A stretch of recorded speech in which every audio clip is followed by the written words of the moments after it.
जय माता दी। मेरे सभी प्यारे दोस्तों, मैं लक्ष्मी शर्मा बड़ों को चरण स्पर्श, छोटों को प्यार और बराबर वालों को दिल से नमस्कार करती हूँ।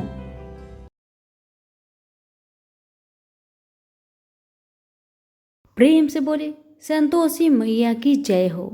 आज है बैसाख मास की प्रथम शुक्रवार और मैं आप सभी को सुनाने जा रही हूँ माता संतोषी की कहानी को पूरा जरूर सुनिएगा। अगर अच्छी लगे तो दूसरों को भी शेयर कीजिएगा। संतोषी माता के व्रत को करने वाला कथा कहते व सुनते समय हाथ में गुड़ व भुने चने रखे। सुनने वाले संतोषी माता की जय, संतोषी माता की जय इस प्रकार जय जयकार मुख से बोलते जाए। कथा समाप्त होने पर हाथ का गुड़ चना गौ माता को खिलाए। कलश में रखा हुआ गुड़ चना सबको प्रसाद रूप में बांटे। कथा से पहले कलश को जल से भरे, उसके ऊपर गुड़ चने से भरा कटोरा रखे। कथा समाप्त होने और आरती होने के बाद कलश के जल को घर में सब जगह पर छींटे और बचा हुआ जल तुलसी की क्यारी में डाल दे। ₹1.25 का गुड़ चना लेकर माता का व्रत करे। गुड़ घर में हो तो ले ले, विचार न करे, क्योंकि माता भावना की भूखी है। कम ज्यादा का कोई विचार नहीं चाहिए। जितना भी आपसे बन पड़े अर्पण करे। श्रद्धा और प्रेम से प्रसन्न मन हो व्रत करना चाहिए। व्रत के उद्यापन में 2.5 सेर खाजा, मोमन दाल पूरी, खीर चने का साग नैवेद्य रखे। घी का दीपक जला संतोषी माता की जय जयकार बोले। नारियल फोड़े। इस दिन घर में कोई खटाई न खाए और ना किसी को खाने को दे। इस दिन 8 लड़कों को भोजन कराए। देवर जेठ के लड़के मिलते हो तो दूसरों को न बुलाना। कुटुंब में न मिले तो ब्राह्मण के रिश्तेदारों के या फिर पड़ोसियों के लड़के को बुलाए। उन्हें खटाई की कोई वस्तु ना दे तथा भोजन कराकर यथाशक्ति दक्षिणा दे। नगद पैसे ना दे, कोई वस्तु दक्षिणा में दे। व्रत करने वाला कथा सुन प्रसाद ले, एक समय भोजन करे। इस तरह से माता प्रसन्न होगी और दुख दरिद्रता दूर होकर मनोकामना पूरी होगी। अब सुनिए कथा। पहले बोलिए संतोषी मैया की जय हो। एक बुढ़िया थी, उसके 7 पुत्र थे। 6 कमाने वाले और एक निकम्मा था। बुढ़िया माँ 6 पुत्रों की रसोई बनाती, भोजन कराती और जो बचता वह 7वें को देती थी। परंतु वह बड़ा भोला था, मन में कुछ विचार न करता था। एक दिन अपनी पत्नी से बोला, देखो मेरी माता का मुझ पर कितना प्यार है। वह बोली, क्यों नहीं, सबका जूठा बचा हुआ तुमको जो खिलाती है। वह बोला, ऐसा भी कहीं हो सकता है। मुझे तुम्हारी बातों पर भरोसा नहीं। जब तक मैं अपनी आंखों से ना देख लूं, मैं मान नहीं सकता। पत्नी ने कहा, देख लोगे तब मानोगे। कुछ दिन बाद बड़ा त्योहार आया। घर में 7 प्रकार के भोजन और चूरमा के लड्डू बने। वह जांचने को सिर दर्द का बहाना बनाकर पतला कपड़ा सिर पर ओढ़कर रसोई में सो गया और कपड़े में से सब कुछ टुकुर टुकुर देख रहा था। 6 भाई भोजन करने आए। उसने देखा माँ ने उनके लिए सुंदर सुंदर आसन बिछाए, 7 प्रकार की रसोई परोसी। वह आग्रह करके उन्हें जिमाती है। वह देखता रहा। 6 भाई भोजन करके उठे, तब जूठी थालियों में से लड्डुओं के टुकड़ा उठाकर एक लड्डू बनाया। जूठन साफ कर माँ ने उसे पुकारा, उठ बेटा, 6 भाई भोजन कर गए, अब तू ही बाकी है, उठ ना। कब खाएगा? वह कहने लगा, माँ मुझे भोजन नहीं करना, मैं परदेश जा रहा हूँ। माता ने कहा, कल जाता हो तो आज चला जा। वह बोला, हाँ हाँ आज ही जा रहा हूँ। यह कहकर वह घर से निकल गया। चलते समय पत्नी की याद आई। वह गौशाला में कंडे थाप रही थी। वह जाकर बोला, हम जावे परदेश को, आवेंगे कुछ काल, तुम रहियो संतोष से धर्म अपनो पाल। वह बोली, जाओ पिया आनंद से, हमरो सोच हटाए, राम भरोसे हम रहे, ईश्वर तुम्हें सहाय। देवो निशानी अपनी, देख धरु मन धीर। सुधी हमारी ना बिसारियो, रखियो मन गंभीर। वह बोला, मेरे पास तो कुछ नहीं, यह अंगूठी है, सो ले लो और अपनी निशानी मुझे दे। वह बोली, मेरे पास क्या है, यह गोबर भरा हाथ है। यह कह उसकी पीठ में गोबर की हाथ की थप्पी मार दी। वह चला गया। चलते चलते दूर देश में पहुंचा। वहाँ एक साहूकार की दुकान थी। वहीं जाकर रहने लगा और कहने लगा, भाई मुझे नौकरी पर रख लो। साहूकार को ज़रूरत भी थी तो वह बोला, ठीक है रह जा। लड़के ने पूछा, तनख्वाह क्या दोगे? साहूकार ने कहा, काम देखकर दाम मिलेगा। साहूकार की नौकरी मिली। वह सवेरे 7 बजे से रात तक नौकरी करने लगा।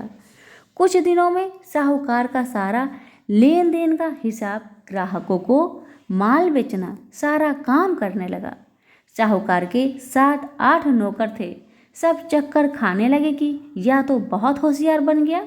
सेठ ने भी काम देखा और 3 महीने में उसे आधे मुनाफे का साझीदार बना दिया और 12 बरस में नामी सेठ बन गया और मालिक सारा कारोबार उसके ऊपर छोड़कर बाहर चला गया। अब उधर पत्नी के साथ क्या होता है उसे सुनिए। सास ससुर उसे दुख देने लगे। सारी गृहस्थी का काम करा के उसे लकड़ी लेने जंगल में भेजते और घर की रोटियों के आटे से जो भूसी निकलती थी उसकी रोटी बनाकर रख दी जाती थी और फूटी नारियल की खोपड़ी में पानी। इस तरह दिन बीतते रहे। एक दिन की बात है, वह लकड़ी लेने जा रही थी कि रास्ते में बहुत सी स्त्रियां संतोषी माता की व्रत करती दिखाई दी।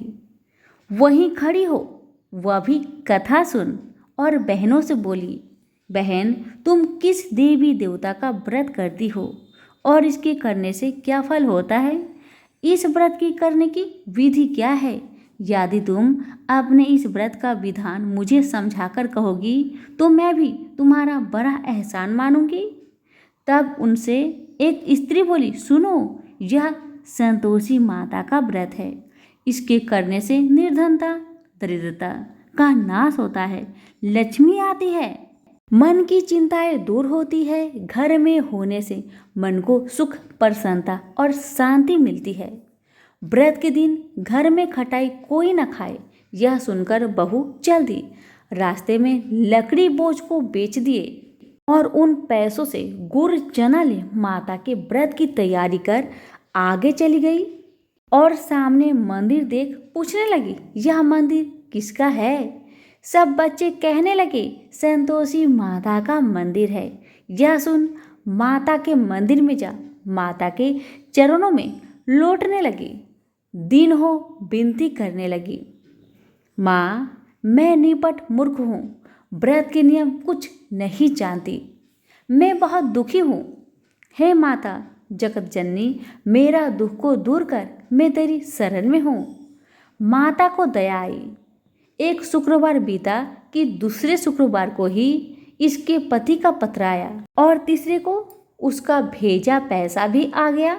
यह देख जेठानी मुंह सिकुड़ने लगी, इतने दिनों में इतना पैसा आया, इसमें क्या बुराई है? लड़के ताने देने लगे कि काकी बुलाने से भी नहीं बोलेगी। बेचारी सरलता से कहती, भैया पत्र आवे, रुपया आवे तो हम सबके लिए अच्छा है। ऐसा कहकर आंखों में आंसू भरकर संतोषी माता के मंदिर में आ मातेश्वरी के चरणों में गिरकर रोने लगी। माँ मैंने तुमसे पैसा नहीं, मुझे पैसे से क्या काम है माँ, मुझे तो अपने सुहाग से काम है। मैं तो अपनी स्वामी के दर्शन और सेवा मांगती हूँ। तब माता ने प्रसन्न होकर कहा, जा बेटी तेरी स्वामी आएगा। यह सुन खुशी से बावली हो घर का काम काज करने लगी। अब संतोषी माँ विचार करने लगी, इस भोली पुत्री से मैंने तो कह दिया तो उसका पति आएगा, पर आवेगा कहाँ से? वह तो इसे सपने में भी याद नहीं करता। उसे याद दिलाने के लिए मुझे जाना पड़ेगा। इस तरह माता बुढ़िया के सपने में जा प्रकट हो कहने लगी, साहूकार के बेटे, सोता है या तू जागता है? वह बोला, माता सोता भी नहीं जागता भी नहीं, बीच में ही हूँ, कहो क्या आज्ञा है? माँ कहने लगी, तेरा घर बार कुछ है या नहीं? वह बोला, मेरा सब कुछ है माँ, बाप भाई बहन व पत्नी, क्या कमी है? माँ बोली, भोले पुत्र, तेरी स्त्री घोर कष्ट उठा रही है, तेरे माँ बाप उसे दुख दे रहे हैं, वह तेरे लिए तरस रही है, तू उसकी सुधि ले। वह बोला, माता यह तो मुझे मालूम है, परंतु जाऊँ कैसे? परदेश की बात है, लेन देन का कोई हिसाब नहीं, जाने का कोई रास्ता नजर नहीं आता माँ, कैसे चला जाऊँ?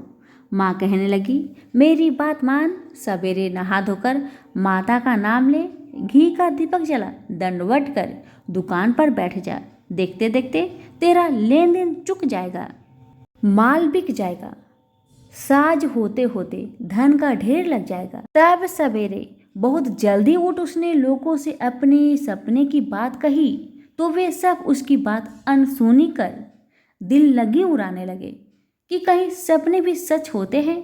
एक बूढ़ा बोला, देख भाई, मेरी बात मान, इस तरह साच झूठ करने के बदले देवता ने जैसा कहा है वैसा ही करो, तेरा इसमें क्या जाता है? अब बूढ़े की बात मानकर नहा धोकर संतोषी माता को दंडवत कर घी का दीपक जलाकर दुकान पर बैठ गया। थोड़ी देर में क्या दिखता है कि दिन वाले रुपए लाए, लेने वाले हिसाब लेने लगे, कोठे में भरे सपनों के खरीदार नगद दाम में सौदा करने लगे। शाम तक धन का ढेर लग गया। माता का यह चमत्कार देख खुश हो मन में माता का नाम ले घर जाने की वास्ते गहना कपड़ा खरीदने लगा और वहाँ के काम से निपटकर तुरंत रवाना हुआ। वहाँ पत्नी बेचारी जंगल में लकड़ी लेने जाती, लौटते वक्त माता जी की मंदिर में विश्राम करती है। वह तो उसका रोज रुकने का स्थान ठहरा। दूर से धूल उठती देखकर वह माता से पूछती है, हे माता, यह धूल कैसे उड़ रही है?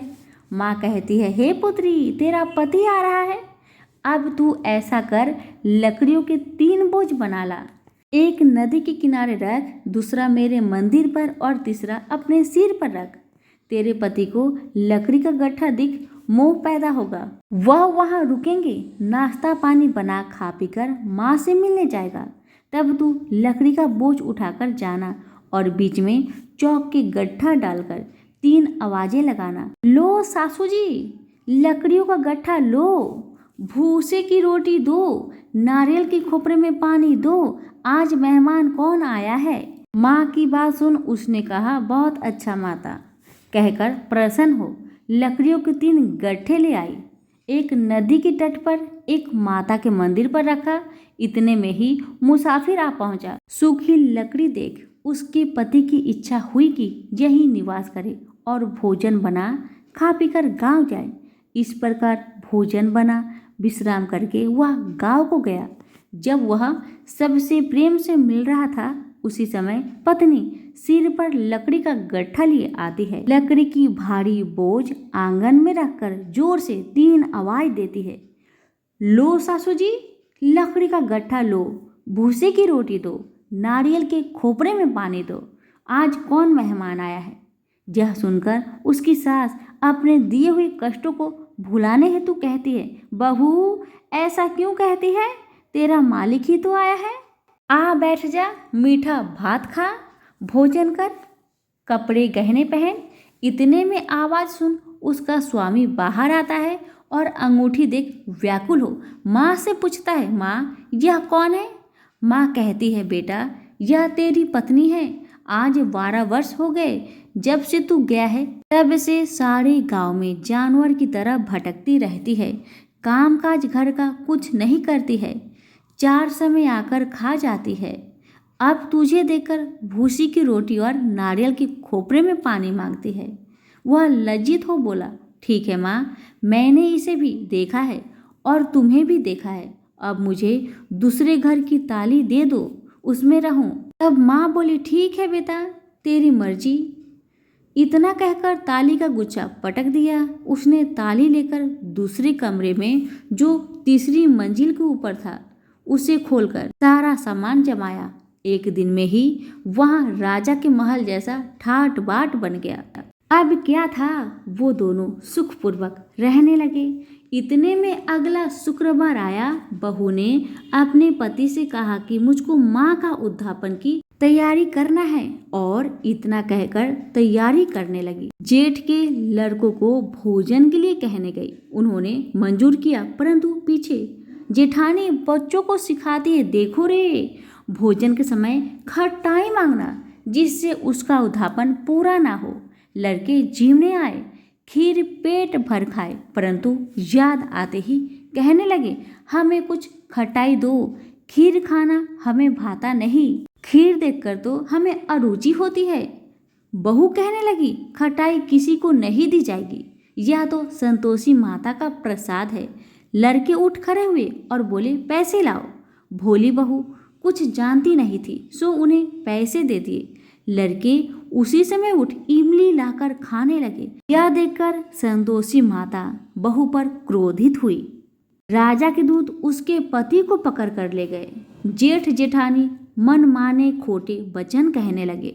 लूट लूट कर धन इकट्ठा कर लाया था, सो राजा के दूत उसको पकड़ कर ले गए। अब सब मालूम पड़ जाएगी जब जेल की मार खाएगा। बहू से वचन सहन नहीं हुए। वह रोती रोती माता के मंदिर में गई और बोली, हे माता, तुमने ये क्या किया? मुझे हंसाकर अब क्यों रुलाती हो माँ? तब माता बोली, पुत्री, तूने उद्यापन करके मेरा व्रत भंग किया, इतनी जल्दी सब बातें भुला दी। वह कहने लगी, माता, भूली तो नहीं हूँ, न कुछ अपराध किया है, मुझे तो लड़कों ने भूल में डाल दिया, मैंने भूल से उन्हें पैसे दे दिए, मुझे क्षमा करो माँ, मुझे क्षमा करो। माँ बोली, ऐसे कहीं भूल होती है? वह बोली, माँ, मुझे माफ़ कर दो माँ, मैं फिर से तुम्हारा उद्यापन करूँगी। माँ बोली, अब भूल जा पुत्री, तेरा मालिक तुझे रास्ते में ही आता मिलेगा। वह घर को चली। रास्ते में उसका पति आता मिला। उसने पूछा, तुम कहाँ गए थे? तब वह कहने लगा, इतना धन जो मैं कमाया हूँ उसका टैक्स राजा ने मांगा था, वह भरने गया था। वह प्रसन्न हो बोली, भला हुआ, अब घर चलो। कुछ दिन बाद फिर शुक्रवार आया। वह बोली, मुझे माता का उद्यापन करना है। पति ने कहा, करो फिर। जेठ के लड़कों से भोजन को कहने गई। जेठानी ने एक दो बातें सुनाई और लड़कों को सिखा दिया कि तुम पहले ही खटाई मांगने लगना। लड़के कहने लगे, हमें खीर खाना नहीं भाता, जी बिगड़ता है, कुछ खटाई खाने को देना। वह बोली, खटाई खाने को नहीं मिलेगा, खाना हो तो खाओ, अन्यथा तुम जा सकते हो। वह बेचारी ब्राह्मण के लड़कों को लाकर भोजन कराने लगी। यथाशक्ति दक्षिणा की जगह एक एक फल उन्हें दिया। इससे संतोषी माँ प्रसन्न हुई। माता की कृपा होते ही 9वें मास उसको चंद्रमा के समान सुंदर पुत्र उत्पन्न हुआ। पुत्र को लेकर प्रतिदिन माता जी के मंदिर जाने लगी। माँ ने सोचा कि वह रोज आती है, क्यों ना मैं इसके घर चलूं, इसका आसरा देखूं तो सही। यह विचार कर माता ने भयानक रूप बनाया। गुड़ और चने से सना मुख, ऊपर सूर्य के समान होठ, उस पर मक्खियाँ भिनभिना रही थी। दहलीज में पाँव रखते ही उसकी सास चिल्लाई, देखो रे, कोई चुड़ैल चली आ रही है, लड़कों इसे भगाओ नहीं तो किसी को खा जाएगी। लड़के डरने लगे और चिल्लाकर खिड़की बंद करने लगे। बहू रोशनदार से देख रही थी, प्रसन्नता से पागल होकर चिल्लाने लगी, आज मेरी माँ आई है, आज मेरी माँ मेरे घर को आई है। यह कहकर बच्चे को दूध पीने से हटाती है। इतने में सास का क्रोध फूट पड़ा। बोली, रांड, इसे देखकर कैसी उतावली हुई जो बच्चे को पटक दिया। इतने में माँ के प्रताप से जहाँ देखो वही लड़के ही लड़के नजर आने लगे। वह बोली, माँ जी, जिनका मैं व्रत करती हूँ यह तो वही संतोषी माता है। इतना कहा झट से सारे घर के किवाड़ खोल देती है। सबने माता के चरण पकड़ लिए और विनती कर कहने लगे, हे माता, हम मूर्ख हैं, हमें अज्ञानी हैं, पापी हैं। तुम्हारे व्रत की विधि हम नहीं जानते। तुम्हारे व्रत भंग कर हमने अपराध किया है माँ। हे माँ, आप हमारा अपराध क्षमा करो। उस प्रकार माता प्रसन्न हुई। माता ने बहू को जैसा फल दिया वैसा माता सबको दे। जो पढ़े उनका मनोरथ पूर्ण हो, जो सुने उनका भी मनोरथ पूर्ण हो। तो प्रेम से बोलिए संतोषी माता की जय हो। कथा अच्छी लगे तो अब भी लाइक करके दूसरों को शेयर करें और चैनल को सब्सक्राइब करें। धन्यवाद।